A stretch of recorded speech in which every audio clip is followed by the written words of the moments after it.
चेहरे पर थकन मालूम होती है, क्या बहुत लिख डाला?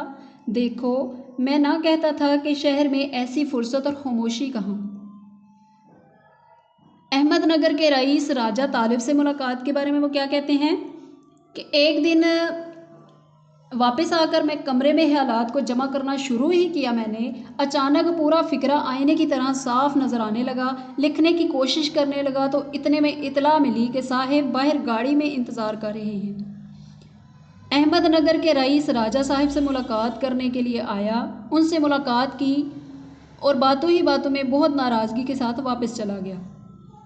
तो इसी तरह से मुसन्नफ़ एक और जगह पर कहते हैं कि एक दोस्त मुझसे हमेशा कर्ज मांगने के लिए आते हैं और एक दोस्त अरसा दराज से मेरी दावत करने की फ़िक्रमंद में है, यानी कि मेरी दावत के मंसूबे बनाते रहते हैं।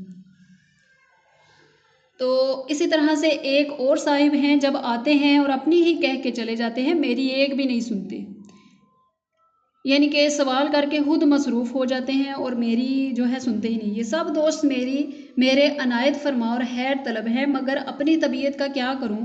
साफ साफ कहता हूं कि इनमें से हर एक से कह सकता हूं कि मुझ पर एहसान करना चाहते हैं तो ये करें कि मुझ पे कोई एहसान ना करें, यानी कि मुझ पे एहसान जो ना करते तो ये एहसान होता। तो उम्मीद करती हूँ कि आपको सबक के मेन पॉइंट समझ में आ गए होंगे। तो आपने क्या करना है, आपने सारे सबक की रीडिंग करनी है, ध्यान से समझ के पढ़नी है, और जिस चीज़ की समझ नहीं आती वो मुझे इनबॉक्स में आप लोग पूछ सकते हैं।